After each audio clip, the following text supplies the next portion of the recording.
প্রবাস থেকে কালো জাদু তন্ত্রমন্ত্র এসকে চ্যানেলটি এই মুহূর্তে যারা দেখছেন সকলকে জানাই আন্তরিক প্রীতি ও শুভেচ্ছা।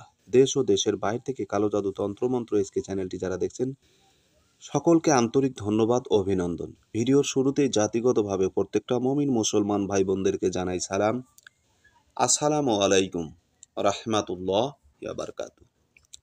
হিন্দু দাদা দিদির প্রতি আদাব, অন্যান্য সকল ধর্মের প্রতি আন্তরিক ভালোবাসা।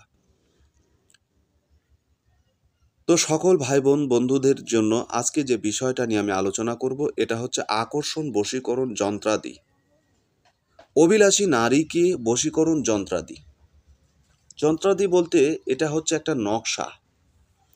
এই নকশা অন্য অন্য নকশার থেকে কিন্তু আলাদা, যার কারণে এটাকে যন্ত্রাদি বলা হয়। নকশার ভিতরে কিছুগুলোকে আসে সরাসরি নকশাই বলা হয়, নকশা বলা হয়, কিছুগুলোকে যন্ত্র বলা হয়, কিছুগুলোকে যন্ত্রাদি বলা হয়। তো যেমন প্রত্যেকটা জিনিসের তার বৈশিষ্ট্য এবং কর্মের সাথে তার নামটাকে সংযুক্ত করা আছে, তেমনি এই যে মন্ত্র, যন্ত্র, যন্ত্রাদি, নকশা, এসমে, এসএম, এগুলো কিন্তু প্রত্যেকটা ভাগ বা স্তর রয়েছে। এখন আসুন এই বিষয়টা নিয়ে আমি সরাসরি কথা বলি। এই যে বিষয়টা নিয়ে কথা বলবো, এটা মনোযোগ সহকারে আপনাকে শুনতে হবে যদি এটা আপনি প্রয়োগ করতে চান। এটা যে কোনো নারী পুরুষকে মুহূর্তের ভিতরে আপনার নিজের নিয়ন্ত্রণে নিতে পারবেন। এটা কিন্তু অত্যন্ত পাওয়ারফুল, কার্যকারী।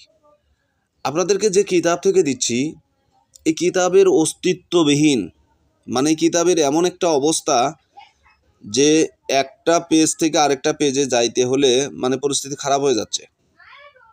তো আমি আপনাদেরকে অনেক পুরনো একটা কিতাব থেকে দিচ্ছি। অনেকে আবার এই কিতাবের নাম জানতে চাইবেন, গুরুজি কিতাবটার নাম কি? আসলে এই সমস্ত কিতাবের নাম বললে আপনারা খুঁজে পাবেন না, কারণ এখন তো মনে করেন যে বাজারে গেলে সোলেমানি কিতাব, নকশে সোলেমানি, সোলেমানি তাবিজের কিতাব, সোলেমানি তাবিজাত, মানে আধ্যাত্মিক নাম দিয়ে ভরপুর বই বাজার। আসলে প্রকৃত সোলেমানি যে কিতাবটা কয়জনের কাছে আছে? যারা বই বিক্রি করে, আমার কথা যদি বিশ্বাস না হয় আপনি ইউটিউবে গুগলে সার্চ দিয়ে দেখবেন, অরিজিনাল যেটা কিতাব আপনি পাবেন না। ওটা আজ থেকে 100 বছর আগে, তারও বেশি ব্যান্ড হয়ে গেছে। আমার নানার কাছে একটা কিতাব ছিল, কিতাবটার দাম হচ্ছে 5 আনা। তখনকার বাজারে আমার নানা গল্প করছে যে তখনকার বাজারে এই 5 আনা দিয়ে আমি যখন কিতাবটা কিনি, তখন এই কিতাবটা কিনতে আমার কষ্ট হয়েছে। আর এই 5 আনা দিয়ে আমি কিতাব কিনতেছি, 5 আনা দিয়ে অনেক কিছু সে করতে পারতো বা করা যেত। আমার নানার বয়স যখন ছিল 18 বছর, উনি অনেক ছোট বয়স থেকে এই তন্ত্রবিদ্যার ভিতরে উনি ছিল, কারণ ওনার দাদা ছিল কবিরাজ। যার কারণে ওই সূত্রে নানারা 2 ভাই ছিল, 2 ভাইয়ের ভিতরে নানা ছিল ছোট, নানার বড় একজন ছিল। উনি আবার ওকালতি করত তখনকার সময়। এখন মানুষ উকিল বলে, তখন বলতো থানার দালাল, কোর্টের দালাল, এগুলো বলতো তখনকার ভাষায়। ঠিক আছে? তো যাই হোক, যদি এমনও কথা ছিল যে ফাঁসির রায় হয়ে গেছে, ফাঁসির হুকুম হয়ে গেছে, এমন আসামিকে যদি কেউ বাঁচাতে চাও তাহলে কাদের উকিলের কাছে যাও। তখনকার সে বড় একজন উকিল ছিল, মাশাআল্লাহ, সে অন্য বিষয়। যাক, তো আপনাদের কথার প্রসঙ্গে আমি কথাগুলো বলতেছি লজিকের কারণে, যাতে আপনারা বুঝতে সুবিধা হয়। এই যে বিষয়টা নিয়ে আমি কথা বলতেছি, যে যন্ত্র বা মন্ত্র যেটা বলেন, এটাতে যখন কাজ করবেন, আসেন আপনাদেরকে আমি বোঝাই। এটা আকর্ষণ ও বশীকরণ যন্ত্রাদি, ঠিক আছে? অভিলাষী নারীকে আকর্ষণ। এখানে একটা কথা আছে, জ্ঞানীরা হুট করে বুঝে গেছে আমি এটা বলার সাথে সাথে। এটা লেখা দেখলে বুঝতে পারবে, কিন্তু এটা কিন্তু আবার সবাই বুঝতে পারবে না। এর ভিতরে কিন্তু কিছু রহস্য ভেদ আছে, আমি ভেদ ভাঙতে চাচ্ছি না। এই ভেদটা আমি ভাঙতে চাচ্ছি না, কারণ এটা যদি ভাঙি এটা খারাপ হয়ে যাবে, এই নকশা খারাপ কাজে ব্যবহার হবে, আমি এটা চাই না। পছন্দের নারীকে নিজের প্রতি আকৃষ্ট করার জন্য উক্ত যন্ত্র প্রয়োগ করতে হবে। ঠিক আছে, এটা গায়েবী কালো জাদু কিতাব থেকে আপনাদেরকে আমি নকশাটা দিলাম। গায়েবী কালো জাদু, প্রথম, দ্বিতীয়, তৃতীয় খণ্ড। এটা প্রাচীন যুগের কিতাব। এর মূল্য নির্ধারণ করা ছিল 1 টাকা। এই কিতাবটার মূল্য নির্ধারণ করা আছে 1 টাকা। এই কিতাবের লেখক উনি একজন হিন্দু পণ্ডিত। ঠিক আছে, উনি একজন পণ্ডিত মানুষ। তো যাই হোক, এই যে যন্ত্র বা এই যে নকশাটা আপনাদেরকে দেখাচ্ছি, এটা আপনারা কিভাবে কি করবেন এই বিষয় নিয়ে আলোচনা শেষ করে দিই। আমি যেহেতু এখানে সম্পূর্ণ নিয়মটা আপনাদের মাঝে তুলে ধরতেছি, এখানে নতুন করে আপনাদেরকে বলার মনে হয় কোনো প্রয়োজন নাই। তারপরেও অনেকে প্রশ্ন করবেন, আপনাদের প্রশ্ন এড়াতে আমি আপনাদেরকে বিষয়গুলো বোঝাচ্ছি। পছন্দের নারীকে নিজের প্রতি আকৃষ্ট করার জন্য উক্ত যন্ত্র প্রয়োগ করতে হবে।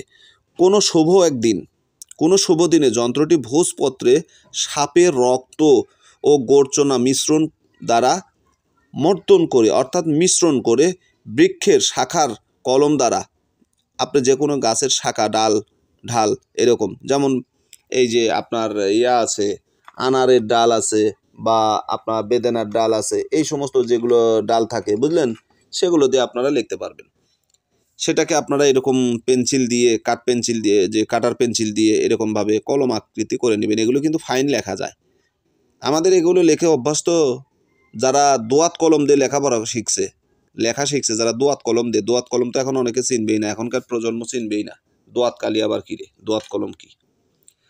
তো যাই হোক, ওই রকম ডাল বা শাখা দিয়ে আপনারা এই নকশাটাকে অঙ্কন করবেন। ঠিক আছে, বৃক্ষের শাখার কলমে লিখবেন। ততপরে ওই যে নারীকে আকর্ষণ করতে হবে, মাটি দিয়ে তার একটি কল্পিত মূর্তি, মানে তাকে কল্পনা করে একটি মূর্তি তৈরি করতে হবে। যন্ত্রটি মূর্তির হৃদয় স্থানে স্থাপন করবেন। তারপর লাল চন্দন ও লাল ফুল দ্বারা এই যন্ত্রকে 21 দিন নিয়মিতভাবে পূজা করতে হবে। এর প্রভাবে অভিলাষী নারী আপনার প্রতি আকৃষ্ট হবে এবং তাকে লাভ করবেন।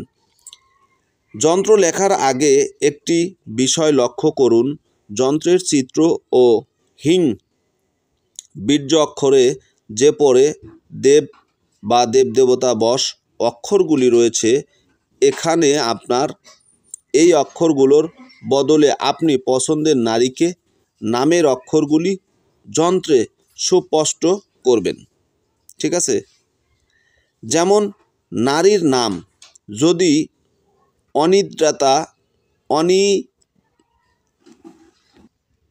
এই যে অনিদ্রাতা, এইরকম যদি নাম মনে করেন, তার নাম অনিদ্রাতা, বা তাহলে লিখবেন ও, মানে এটা কিন্তু একটা বোঝানো হচ্ছে, তার নাম অনিমিতা বা তার নাম অমিশা, অথবা তার নাম অনামিকা, অথবা তার নাম মৌসুমী, অথবা তার নাম লক্ষ্মীরানী।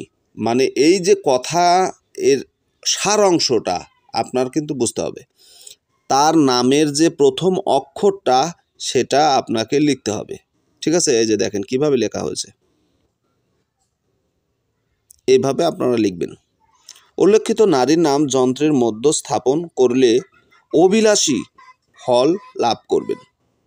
ঠিক আছে, অভিলাষী, সে কিন্তু আপনার জন্য অনেক কিছু করতে পারবে। আর এই যে পুজোর ব্যাপারটা, অনেক মুসলমান এখন আমাকে প্রশ্ন করবেন, আমি পুজো করবো কীভাবে, আমি তো মুসলিম। এই যে মন্ত্রটা আপনারা রেখে দিলেন, যন্ত্রটা রেখে দিলেন, বা এই মূর্তিটাকে রেখে দিলেন, ওই মূর্তিটা আপনার যেখানে আছে ওখানে একটা করে ফুল দিবেন, 3টা করে আগরবাতি দিয়ে দিবেন, আপনার পুজো শেষ। কিচ্ছু বলতে হবে না। আর আপনি ওই যে মেয়েকে ভালোবাসেন তাকে কল্পনা করবেন, ঝামেলা শেষ। তো ভালো থাকুন, সুস্থ থাকুন, আল্লাহ হাফেজ।